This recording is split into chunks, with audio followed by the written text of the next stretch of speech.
मुश्किल नहीं है कुछ भी इस दुनिया में, मुश्किल नहीं है कुछ भी इस दुनिया में, तू जरा हिम्मत तो कर, ख्वाब बदलेंगे हकीकत में, तू जरा कोशिश तो कर।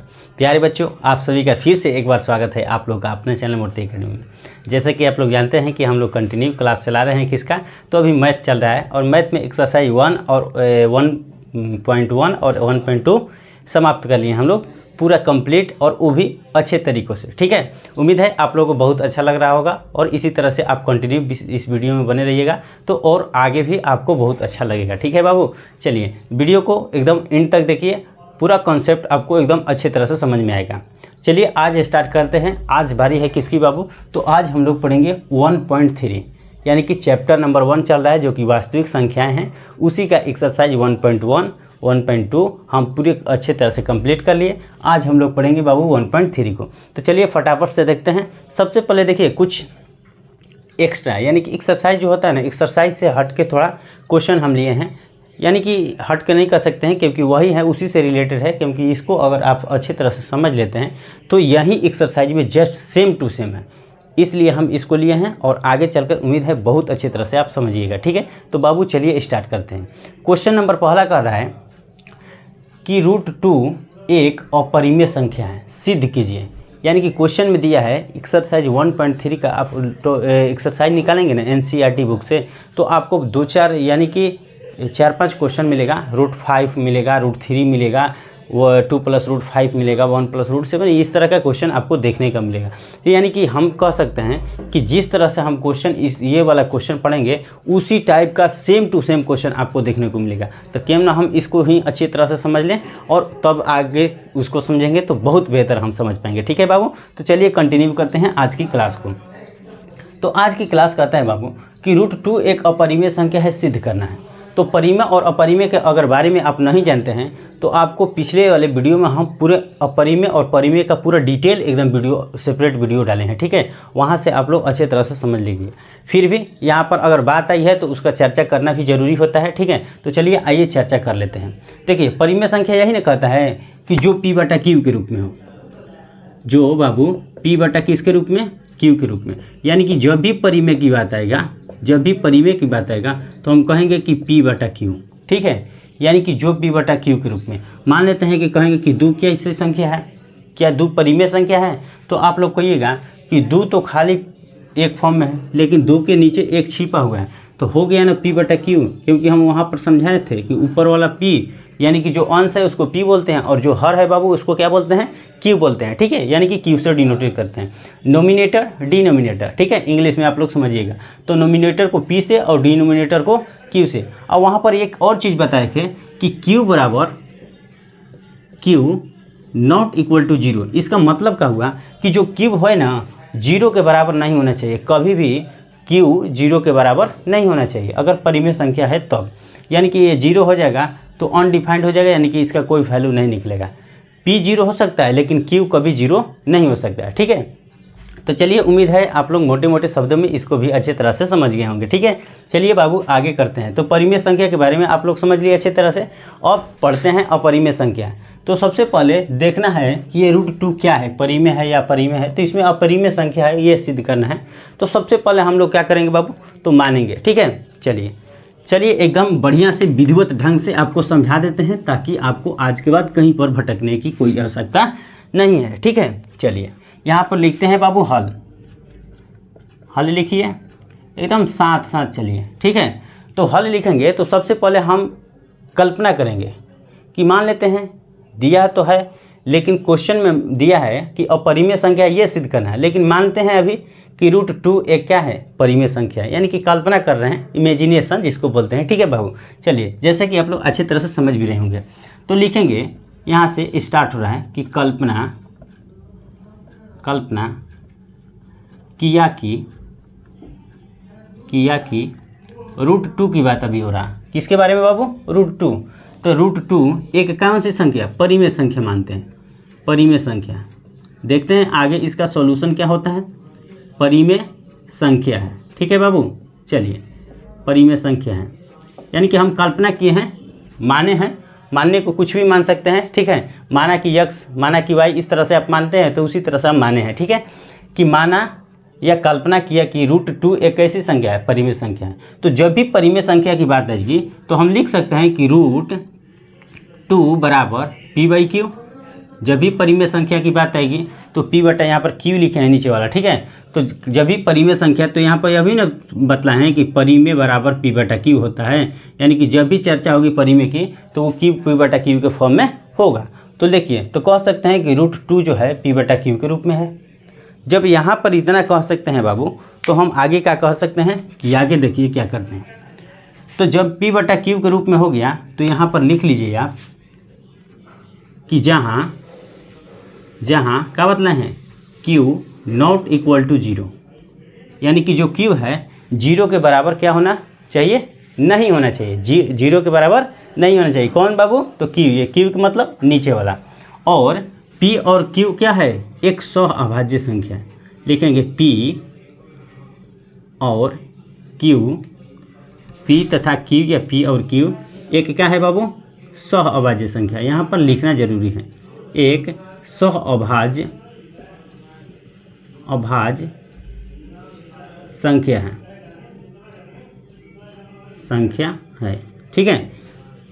लिखेंगे यहाँ पर स्टेप ये लिखेंगे, इतना लिखना बहुत जरूरी है कि जहाँ q नॉट इक्वल टू 0, क्योंकि परिमेय संख्या के बारे में चर्चा हो रही है, और q एक सहअभाज्य संख्या है, ठीक है। अब बढ़ते हैं आगे की ओर।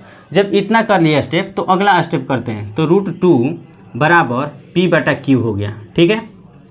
तो यहाँ से निकाल लीजिए p, यानी कि p बराबर निकाल लीजिए। p बराबर हम कह सकते हैं कि जब इधर भाग में है तो इधर आएगा तो गुणा में, यानी कि √2q। यहाँ तक हो गया, p बराबर हम निकाल लिया, ठीक है बाबू। अब क्या करेंगे, यहाँ से कर देते हैं कि दोनों वर्ग करने पर। लिखिए अगला स्टेप कि दोनों और क्या करने पर बाबू, वर्ग करने पर, यानी कि दोनों वर्ग। क्यों दोनों वर्ग कर रहे हैं, आप लोग अच्छे तरह से जानते हैं, क्योंकि पीछे में भी हम अच्छे तरह से समझा दिए हैं कि दोनों तरफ अगर करते हैं तो उसके मान पर कोई प्रभाव नहीं पड़ेगा, हम लोग का काम भी जो करना है वो हो जाएगा, ठीक है बाबू। चलिए, तो दोनों तरफ हम क्या कर लिए, वर्ग कर लिए। तो यहाँ पर p का भी वर्ग कीजिए बराबर √2 q का क्या कर लीजिए, अपवर्ग कर लीजिए। तो यहाँ पर देखिए बाबू p² बराबर, देखिए √2 में जो भी माने रूट में होता है, कोई भी संख्या अगर रूट में होता है और उसका 2 बार मल्टीप्लाई होगा तो ये रूट का होता है कट जाएगा, यानी कि रूट का होता है कट जाएगा। यानी कि हम कह सकते हैं कि ये खाली 2 होगा। क्या होगा बाबू, खाली 2 होगा, ठीक है। 2 गो रूट में से एगो रूट क्या होगा, निकलेगा। इस तरह से होता है, ठीक है, इस तरह से होता है। और इस तरह से कीजिएगा ना तो यहाँ पर 2 और 2 हो गया, और बाहर कीजिएगा ना तो खाली एगो 2 होगा, ठीक है। इस तरह से होता है। अगर आप लोग अच्छे तरह से नहीं समझेंगे तो समझ ले, √2 अगर करेंगे अंदर तो एक रूट कट जाएगा, यानी कि √2 हो जाएगा, और इस तरह से आपका होगा। तो √2 और q है तो q का स्क्वायर कर लीजिए। यहाँ तक तो किसी को डाउट नहीं हो रहा होगा, यहाँ तक तो आप समझ रहे हैं। चलिए समझ रहे हैं ना, आगे बढ़ते हैं। अब क्या करेंगे बाबू कि अब लिखेंगे, देखिए यहाँ पर है 2 और यहाँ पर है p², यानी कि हम कह सकते हैं कि जो ये संख्या है, जो ये 2 है, कहीं ना कहीं इसको काटेगा, क्यों काटेगा कि मान लेते हैं कि ये है गुणा में और इधर आएगा तो भाग में आएगा। तो यहाँ पर हम कह सकते हैं जिस तरह से, तो लिखेंगे यहाँ पर एक स्टेप लिख लीजिए। एक स्टेप आप लिख सकते हैं यहाँ कि यहाँ आपको बता रहे हैं एग्जाम्पल के, यहाँ p² 2 से क्या हो रही है, विभाजित हो रही है, विभाजित हो रहा है। यहाँ जो p² है 2 से विभाजित हो रहा है, तब क्या करेंगे, तब क्या बाबू, p भी 2 से क्या होगा, विभाजित होगा,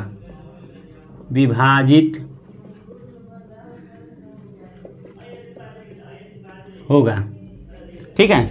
यानी कि ये p² 2 से विभाजित हो रहा है तो p भी क्या होगा, 2 से विभाजित होगा। यानी कि कह सकते हैं हम, देखिए यहाँ पर समझिए, मान लेते हैं कि p बराबर हम रख लिए 8 रख लिए, p बराबर क्या रखे, 8 रखे।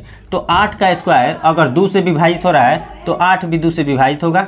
यही ना बात हुआ कि p² 2 से विभाजित हो रहा है तो p भी 2 से विभाजित होगा। तो देखिए 8 का स्क्वायर, तो 8 का स्क्वायर कितना होता है, तो आप लोग को ये कि 64 देखिए 2 से विभाजित हो रहा है, तो हो रहा है 32 बार में। तो या क्या 8 भी 2 से विभाजित होगा, तो देखिए 8 भी 2 से विभाजित हो रहा है, कितने बार में, 4 बार। यानी कि यही कर रहा है कि जब इससे 2 से पी स्क्वायर 2 से विभाजित हो रहा है तो पी भी 2 से विभाजित होगा। यहाँ तक हम लोग का क्या हुआ बाबू, एक स्टेप कंप्लीट हो गया। अब हम यहाँ तक क्या करेंगे, यहाँ तक हम कर देते हैं इसको इरेज, क्योंकि आप लोग इसको अच्छे तरह से समझ लिए होंगे। अब हम यहाँ पर समझा देते हैं आपको सेकंड स्टेप, ठीक है, यहाँ तक, क्योंकि नीचे आपको दिखाई नहीं देगा अच्छे तरह से, और यहाँ पर आपको हम समझाने का प्रयास करते हैं। अब क्या करेंगे कि पी स्क्वायर बराबर इतना हो गया। अब बाबू क्या करेंगे हम कि अब लिखेंगे हम कि अब क्या p बराबर हम मान लेते हैं 2m रखने पर अब p बराबर क्या रखे बाबू, 2m रखने पर। तो उसी तरह से जब p बराबर 2m रख लिए तो यहाँ पर देखिए है p स्क्वायर, तो हम कह सकते हैं कि 2m के स्क्वायर बराबर यहाँ पर जिस तरह से है तो उसी तरह से लिख दीजिए, यानी कि कितना है बाबू, 2q स्क्वायर, क्योंकि अब p वाला स्टेप कर लिए, अब q वाला करना है तो q वाला कर रहे हैं फिर से, ठीक ना। तो अब p बराबर 2m रखें तो p स्क्वायर है तो यहाँ पर 2m के स्क्वायर रखें, यहाँ पर 2q स्क्वायर है तो 2q उसी तरह से। तो हम कह सकते हैं कि यहाँ पर 4m के स्क्वायर बराबर 2q के स्क्वायर, ठीक है। अब देखिए यहाँ से काटिए 2 से, देखिए 2 से 2 दूनी के 4 कट जाएगा ना, यानी कि हम कह सकते हैं कि क्या हुआ कि q स्क्वायर बराबर यहाँ पर 2m स्क्वायर बराबर q स्क्वायर, या इसको इधर ला दीजिए, दोनों तरफ से बन सकता है। q तो q को इधर ला दीजिए, उधर कर लीजिए, क्योंकि सीधा होने के लिए, न तो यहाँ पर भी आप समझते हैं। जस्ट वही एक स्टेप जिस तरह से यहाँ पर लिखे कि यहाँ p स्क्वायर 2 से विभाजित हो रहा है, तो देखिए यहाँ पर भी हम कह सकते हैं कि जो q है q स्क्वायर किससे से, यहाँ पर भी q स्क्वायर जो है किससे विभाजित होगा, तो लिखेंगे कि यहाँ q स्क्वायर 2 से विभाजित होगा। q स्क्वायर किससे विभाजित होगा, 2 से विभाजित होगा, यानी कि q स्क्वायर को किससे विभाजित करेंगे, 2 से। तो लिखेंगे यहीं के बाद एक स्टेप कि यहाँ q स्क्वायर, जैसा कि आप लोग अच्छे तरह से इसको देख रहे होंगे, अगर नहीं यहाँ पर दिखाई दे रहा होगा तो हम थोड़ा नीचे लिखने का प्रयास कर रहे हैं, ठीक है। चलिए तो लिखेंगे, यहाँ पर लिख रहे हैं कि यहाँ जिस तरह से यहाँ पर आपको समझाए हैं उसी तरह से यहाँ पर भी है 2 क्या से, q से। जब q स्क्वायर भी 2 से विभाजित हो रहा है तो q भी 2 से क्या होगा बाबू, विभाजित होगा। तो लिखेंगे कि यहाँ q स्क्वायर किससे, 2 से विभाजित हो रहा है, विभाजित हो रहा है, तब q भी 2 से क्या होगा, विभाजित होगा, ठीक है। लिखेंगे क्यों, आप लोग अब अच्छी तरह से समझाए हैं। जिस तरह से p स्क्वायर 8 स्क्वायर 2 से विभाजित होगा तो 8 भी 2 से विभाजित होगा। उसी तरह से अगर यहाँ पर 4 रखते हैं तो 4 स्क्वायर अगर 2 से विभाजित हो रहा है तो 4 भी स्वाभाविक बात है कि 2 से विभाजित होगा ही होगा, क्योंकि ये आप बातों को अच्छे तरह से समझ रहे हैं। और जब इतना आप कर दिए ना, तो अब आपको कुछ नहीं करना है, आपका क्वेश्चन हो गया बन के तैयार। अब आप कह सकते हैं कि अब लिख सकते हैं कि p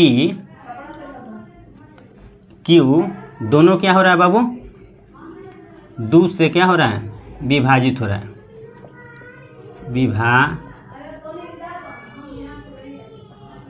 विभाजित है, ठीक है।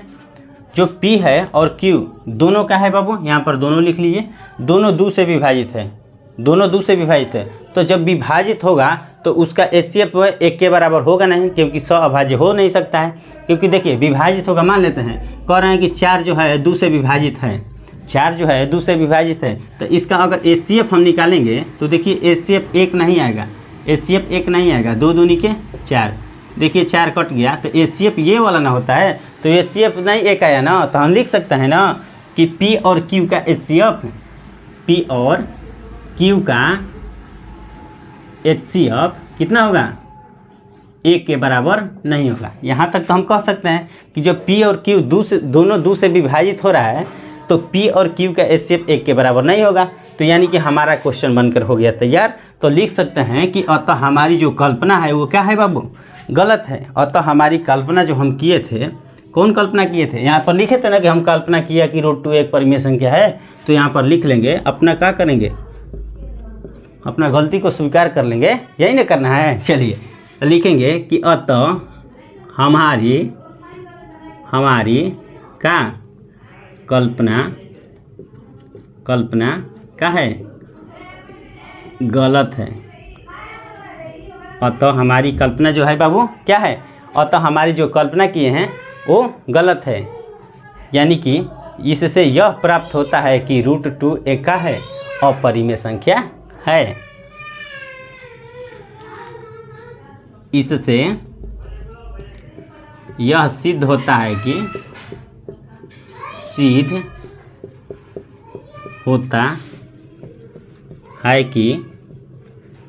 रूट 2 एक कौन सी संख्या, अपरिमेय संख्या है। यानी कि हम कह सकते हैं कि अतः हमारी जो कल्पना हम किए थे वो क्या है बाबू, गलत है। हम कह सकते हैं कि इससे यह सिद्ध होता है कि रूट 2 एक कैसी संख्या है, तो अपरिमेय संख्या है। ठीक है, उम्मीद है अच्छा लगा होगा। ठीक है, अच्छा लगे तो वीडियो को लाइक शेयर और कमेंट करते रहिएगा। चलिए मिलते हैं अगले क्वेश्चन की तरफ, और अगले क्वेश्चन को देखते हैं, बहुत अच्छी तरह से आप समझ जाएंगे। ठीक है।